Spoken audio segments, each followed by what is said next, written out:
Akron, Ohio, 1973. Before New Wave, before punk rock. Two Kent State graduates, Gerald Casale and Bob Lewis, found their destinies when they met up with a keyboardist from a band called Flossie Bobbitt. His name? Mark Mothersbaugh. Together they formed something entirely different, releasing their mongoloid creation upon an unsuspecting wiggly world with Spudniks designed to whip it at every turn. In this episode of the Dandy Funhouse, we venture to ask the eternal burning question, are we not men? For this is the story of Devo. Let's step into the funhouse.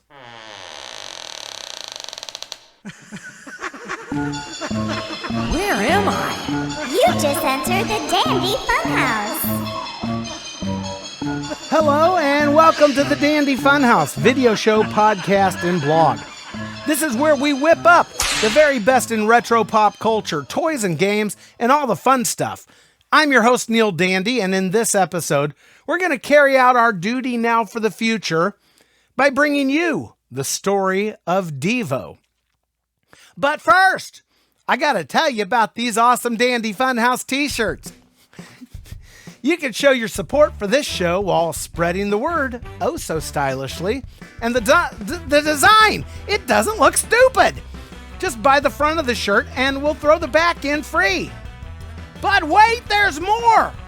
Order now and not only do you get 2 holes to crawl your body into and poke your head out of, but we'll throw in 2 more holes to stick your arms through.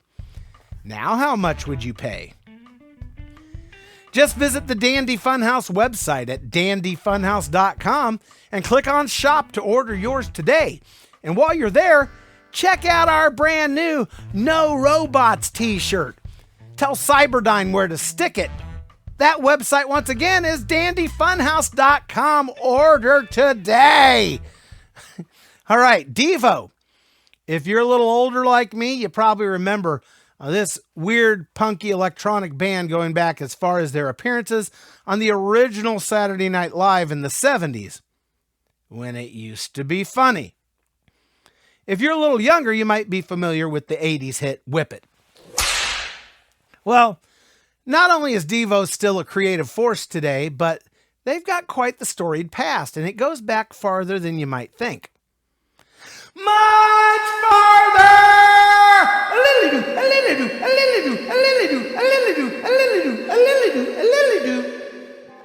It's the late 1960s, and 2 Kent State University art students named Gerald Casale and Bob Lewis make an art project together reflecting the theory that mankind is not only not evolving, but actually de-evolving. Both were budding modern artists and also musicians. Casale was performing with a band called the Numbers Band. Around 1970, they began hanging out with another band called Flossie Bobbitt, featuring a crazy talented keyboardist named Mark Mothersbaugh. See where I'm going with all this? The musicians began jamming around with each other, as people did in the early 70s, and creating a more cutting-edge feel than what was around at that time during the height of hippie culture. And they also discovered that they shared a love for satire. One day, Mark Mothersbaugh was sharing a pamphlet to the other guys called Jocko Homo Heavenbound, and it featured the character of a winged devil named De-Evolution. Now, this pamphlet would later inspire the classic song Jocko Homo, as well as the band name, but we're not quite there yet. Then May 4th, 1970, the infamous massacre at Kent State took place, and the theory of de-evolution became all too real and far too close to home. Gerald Casale was a witness to the event and personally saw 2 of his friends gunned down. His life changed in an instant. He stopped being a hippie and became angry, very angry. Funneling his anger into artistic expression, this event would ultimately become the inspiration for the coming together of this group of musicians to form a band with the underlying theme highlighting the regression of mankind. In 1973, they made it official, with Gerald recruiting his brother Bob and Mark recruiting his brother Bob, while adding in Alan Myers, Rod Reisman, and Fred Weber to round out the group. Thus, Sextet Devo was born. That's what they were originally called. When it was shortened to just Devo is up for debate, but from all the information I've been able to gather, it happened pretty quickly during the formative years of the band. This newly formed ensemble threw conventionality out the window, experimenting with electronic sounds mixed with sensibilities of the burgeoning roots of what would soon become punk rock. Devo performed around the university over the next few years with various players coming and going. Sometimes a four-piece, other times a larger group, and under the creative direction of Gerald Casale, who experimented heavily with the format of music videos. Devo created their first videos for the songs Secret Agent Man, as well as Jocko Homo. In 1975, they eventually settled in with a solid lineup of 5 members that would last for the next 10 years. In 1976, a short film including the band called The Truth About De-Evolution was released by a director named Chuck Statler and gained some notoriety, as well as winning a prize at the Ann Arbor Film Festival. Now, this gave Devo some much-needed publicity and also caught the attention of avant-garde rock star David Bowie, who befriended the band and ultimately helped negotiate a recording contract with Warner Music Group. And in 1977, Devo released their first single with Warner, Mongoloid, a 45 record with Jocko Homo as the flip side. They followed up this release with their cover of Satisfaction by the Rolling Stones. Come 1978, Devo finally released their first full-length album, Are We Not Men? We Are Devo, produced by Brian Eno, and proceeded to gain national exposure with an appearance on Saturday Night Live, when it used to be funny. And they performed Satisfaction and Jocko Homo for the nation. In the following year, 1979, Devo released the album Duty Now for the Future, featuring the song Blockhead, as well as a cover of Johnny Rivers' Secret Agent Man. Devo toured extensively in support of the album and actually opened up for themselves on a lot of these dates, pretending to be a Christian soft rock band called Dove, the Band of Love. They would appear the following year as Dove, the Band of Love in the 1980 televangelism spoof film Pray TV. Then came the 80s. Now, when the 80s rolled around, Devo had laid the groundwork, and they were in the right place at the right time with the right weird looks and the right back catalogs of videos and songs to take full advantage of the juggernaut that was coming onto the airwaves, MTV. Back when MTV had music. Devo made a new album with songs that were catchier and more radio friendly, but still very much Devo. The album, Freedom of Choice. The lead single, Whip It. The video featured crazy red flower pot hats on the band, which became synonymous with the group almost overnight, and Mark Mothersbaugh using a bullwhip on everything in sight, including whipping a cigarette out of a model's mouth. It was a breakthrough hit for the band and catapulted them right into new wave rock star status all over the world. The album also featured 2 other medium hits, Girl You Want and the title track, Freedom of Choice. While they continued touring and releasing music and exploring deeper levels of creativity, they never did quite have another single as big as Whip It. The Freedom of Choice tour relentlessly through the Japan, UK, France, Germany, Italy, the Netherlands, Canada, and United States audiences. And the following year, in 1981, Devo hit Down Under in a big way, releasing a live EP called Devo Live, which became a huge hit in Australia and landed them at the top of their charts for 3 weeks solid. Now, for those of you out there who don't know what an EP is, it's a 12-inch vinyl record with usually just a couple songs on each side. EP standing for extended play, which meant longer than a 7-inch 45 record, but still not quite a full album. Now, Devo continued to enjoy success in Australia for many years to come, with live TV appearances, lots of radio support, and their videos staying in heavy rotation. Australia in the 80s could not get enough Devo. The group also released a song around this time, which was recorded during the sessions for the album Freedom of Choice, but never made the final cut, Working in a Coal Mine. They submitted it for the soundtrack of the movie Heavy Metal, but Warner Brothers ultimately rejected it, so they released it as an independent single in the run-up to their next album, New Traditionalists. 1981 also found the band becoming the backing band for Hollywood choreographer turned actress turned pop artist Toni Basil. You know, oh, Mickey, you're so fine, you blow my mind. Hey, Mickey. Hey, Mickey. And in 1982, Devo released the album Oh No, It's Devo with limited success, and also contributed 2 songs to the Dan Aykroyd movie Dr. Detroit. 1984, Devo put out a flop of an album, commercially speaking, called Shout, which featured a cover of Jimi Hendrix' Are You Experienced? I love the song, and the video featuring the band wearing inflatable outfits and floating in the air with psychedelia swirling all around them with the Devo twist, of course. But unfortunately, the album tanked hard and their label wasn't in the mood, so Warner bought out the remainder of their recording contract and Devo was out on the street with flower pot hats in hand. Now, this led to longtime member Alan Myers also deciding that he had his fill of whipping it and exited the group, citing lack of creative fulfillment. In Devo? 3 years later, in 1987, Devo bring in former Sparks drummer David Kendrick to replace Alan Myers, and then re-record most of their most popular songs as easy listening Muzak, which they released on cassette to their fan club, Club Devo, and later as a CD entitled Easy Listening Disc, which they would play as house music prior to their concerts.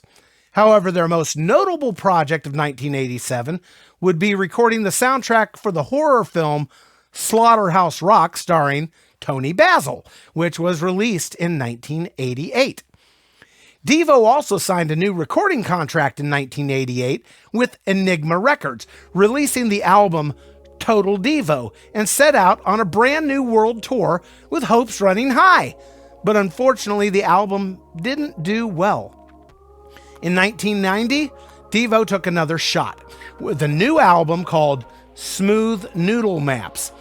Now, this would prove to be their worst-selling album of all time. The attempted tour to support Smooth Noodle Maps also fell apart as their record label Enigma filed for bankruptcy and ticket sales were practically non-existent. The tour was canceled midway through, and Devo sadly devolved themselves into non-existence and disbanded. Now, Mark Mothersbaugh would later be interviewed about the breakup of Devo, and he said that at the time they were doing their final tour in Europe and they were watching Spinal Tap on the bus and said, this is our life. And they decided things had to change. So the agreement was made that they wouldn't do live shows anymore. Now, following the breakup of Devo, Mark Mothersbaugh established a music production house along with the 2 Bobs from Devo to form Mutato Musica. This production company enjoyed a great deal of success, creating the soundtracks for such popular shows as Pee-wee's Playhouse, the Nickelodeon cartoon Rugrats, and countless other TV and film scores. Now, Mark did the composing, and his brother Bob was the chief audio engineer. Gerald Casale, meanwhile, dove headfirst into his love of video production, creating videos for bands like Rush, Soundgarden, and the Foo Fighters, as well as TV commercials. While Devo was no longer officially a band, they did reunite in 1995 to re-record their classic song, Girl You Want, for the horrible movie Tank Girl. Sorry, I tried to watch that tank wreck of a flick a few times, but I just couldn't. I couldn't make it past the first 15 minutes. I mean, it's bad. But what's not bad is the fact that coming back together led to talk of performing live again. And in 1996, Devo returned to the stage at the Sundance Film Festival in Park City, Utah.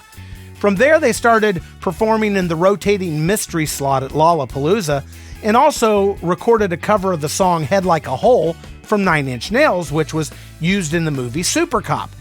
Devo was back! They had such a warm welcome at Lollapalooza that they were invited back the following year as headliners. As the internet became more ubiquitous throughout the 1990s, Devo found themselves and their music reaching a whole new generation of fans. And in 2001, a fan convention focusing on all things Devo, including a 5K foot race, was launched in Cleveland, Ohio, and continues to this day. And by the mid-2000s, Devo's music began finding its way into TV commercials for Swiffer using Whip It, as well as Target utilizing what's probably Devo's second most recognizable song, Beautiful World. Now, Devo also toured extensively throughout this time. And Mark Mothersbaugh, in an interview, discussed how being older and deciding to tour again after several years off the road didn't come without its challenges.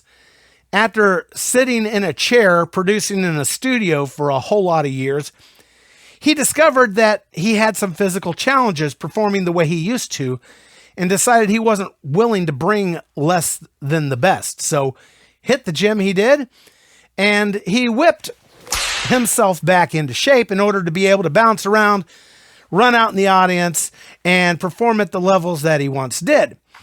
Now, the newfound dedication to the band ultimately led to a reunion in 2009 with their former record label, Warner Music, for re-releases of their classic albums, Are We Not Men, We Are Devo, and Freedom of Choice, followed by a tour playing both albums in their entireties.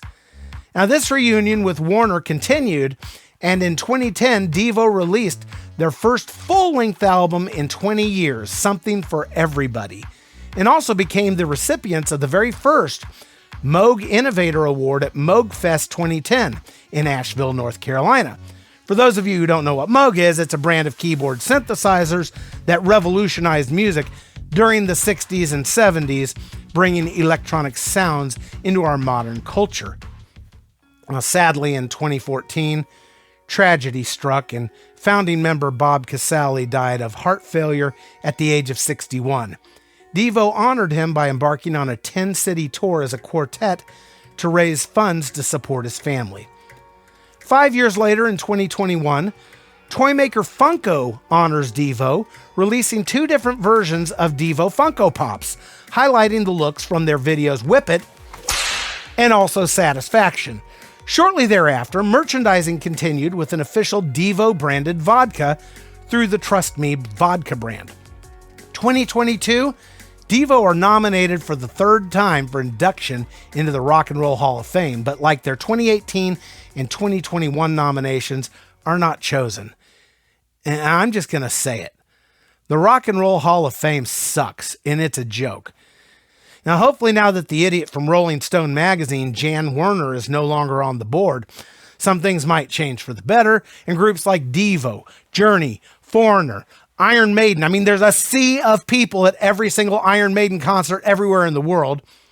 And dare I say Ted Nugent will receive their long overdue honors, but I'm not holding my breath, nor do I actually care that much. The Rock and Roll Hall of Fame has squandered any shreds of credibility that it may have once had, and it's cost them their relevance. Why am I even talking about this right now?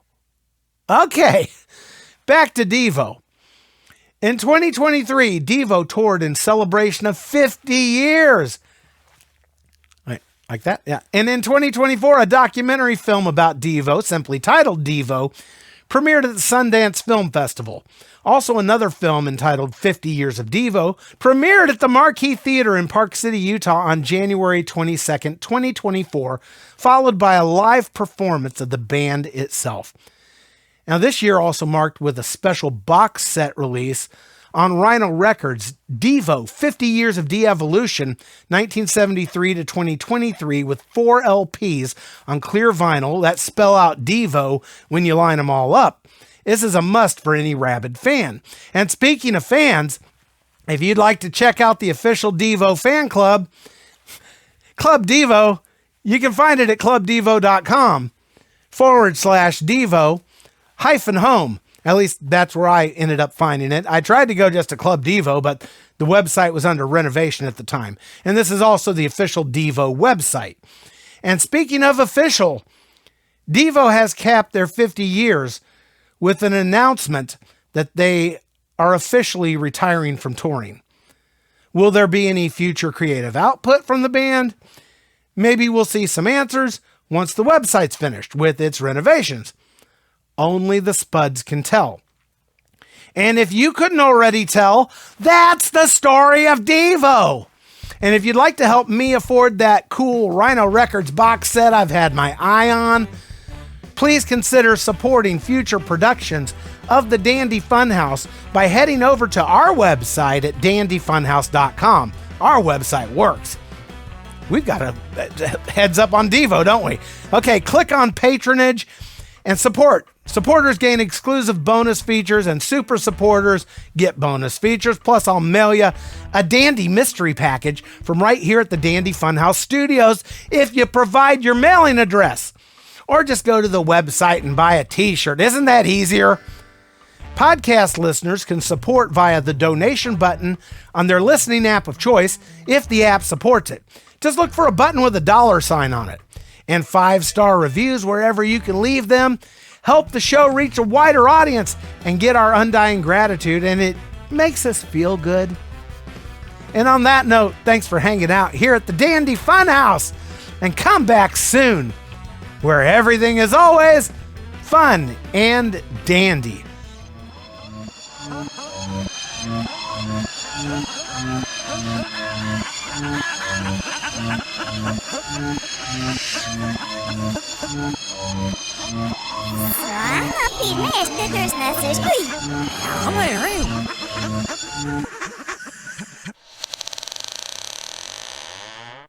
Are we not men?